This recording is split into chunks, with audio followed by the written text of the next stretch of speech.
Hello, my name is Hannah. I'm Gavin. I'm Carson. And I'm Nour. And today we will be doing a product review on whey protein. During my portion of the video, I will be talking about a randomized controlled trial completed by Willis and colleagues, which discussed how whey protein powder can be used to increase health benefits in obese adults.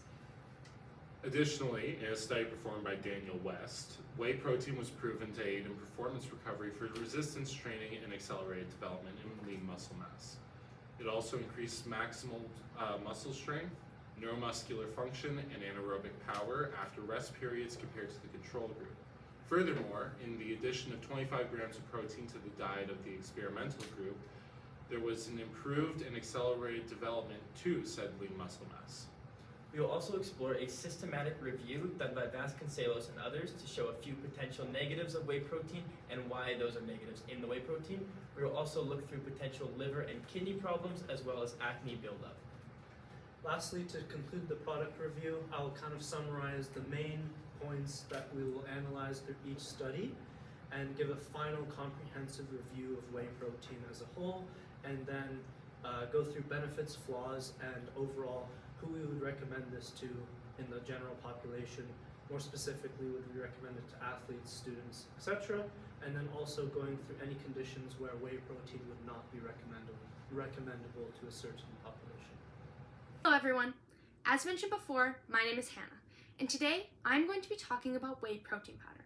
So first off, what is whey protein powder? Well, whey protein powder is a product which is made from isolated whey. Isolated whey is a milky byproduct which comes from the making of cheese. And what is whey protein powder most commonly used for? Well, whey protein powder is a supplement which is most often used alongside resistance exercise. Now, as discussed in our intro, the effects of whey protein powder are controversial. So in our video, we're going to talk about both the positives and the negatives. However, I'm going to first talk about a randomized controlled trial that demonstrated the positive effects of whey protein powder.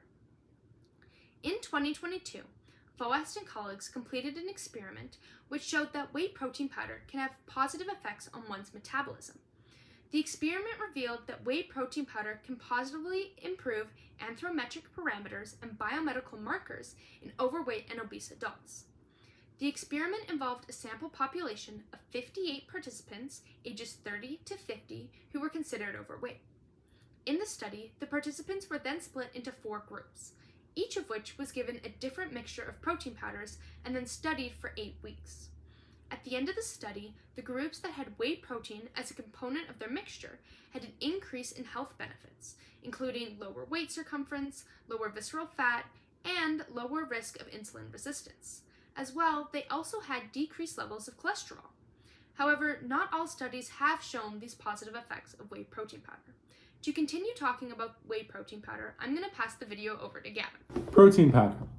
It's a supplement used by roughly 63% of Canadian adolescents and young adults, according to a study by Kyle Ganson. It comes in all shapes and sizes, from really small tubs to bags to bigger tubs to tubs the size of a small child. Now, why do most people take protein powder, and why are there so many different flavors, sizes, types, brands? Well, in a double-blind crossover study done by Daniel West and his colleagues, they discovered that whey protein powder increases maximal strength, neuromuscular function, anaerobic power, as well as improved and accelerated development of lean muscle mass. Let's dive a little bit deeper into that study. West was studying young adult men around the average age of 24 who were moderately weight trained. They had a bit of experience in the gym. He compared them to a control group who was given rest after an exercise bout, another control group who was given carbohydrates after an exercise bout, and the experimental group was given 25 grams of everybody's good old trusty whey protein after an exercise bout.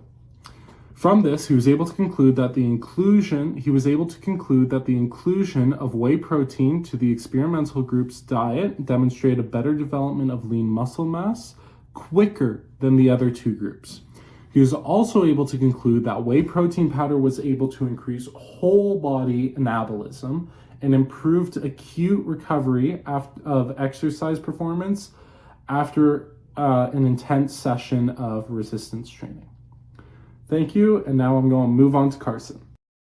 Over to me, I'm going to be taking a look at some adverse effects of whey protein powder.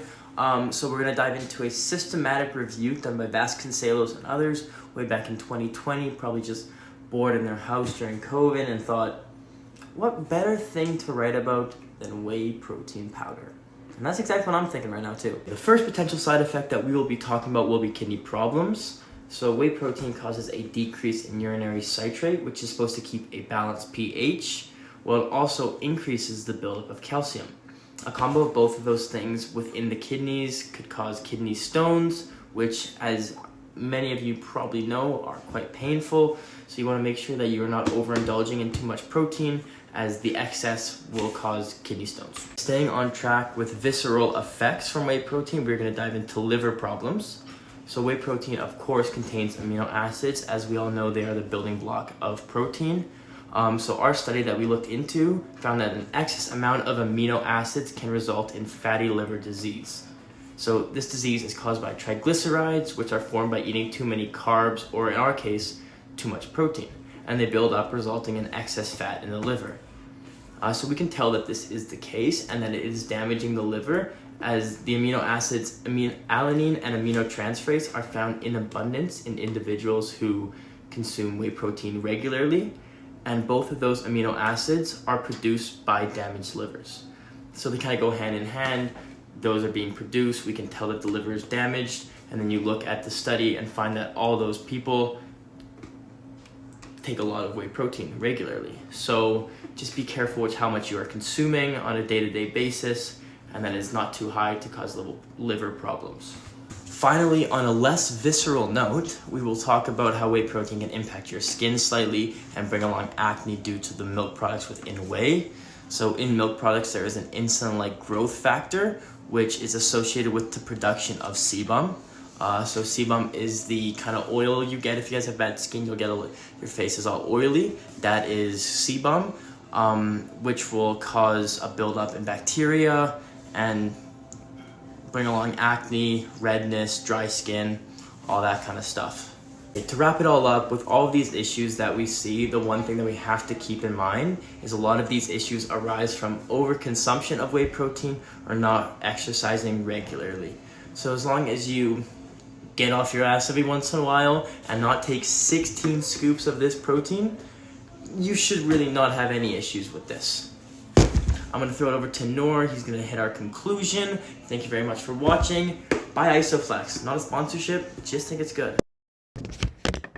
Thanks, Carson. So it's Nour, and I'm going to conclude our product review on whey protein. So again, I'm going to kind of quickly summarize all the points that Hannah, Carson, and Gavin made about positives and negatives, and then give a final outlook on who whey protein is for.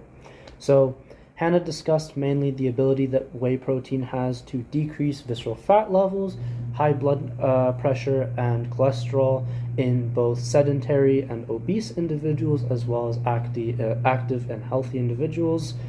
Gavin discussed mainly its ability to increase neuromuscular strength and power, its ability to increase lean muscle mass development, as well as overall body metabolism and whole body protein balance, discussed in Daniel West's study.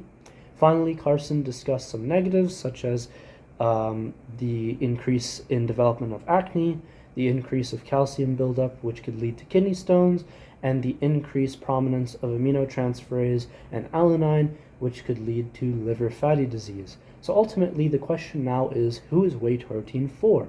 Well, it's for an athlete, mainly an athlete who does resistance training exercise, and it would be best optimized and best suited to take it within moderation to avoid the negative effects, and to take it directly after a workout in order to increase gains, recovery, and overall body health, metabolism, and other benefits of that sort.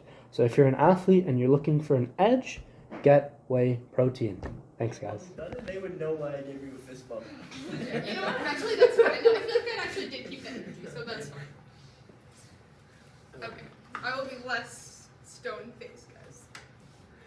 Okay, no more Easter Island? No more Easter. Perfect. Ready? No. Yes. No, he's drinking water. Okay. Okay, we all look like we're in a business.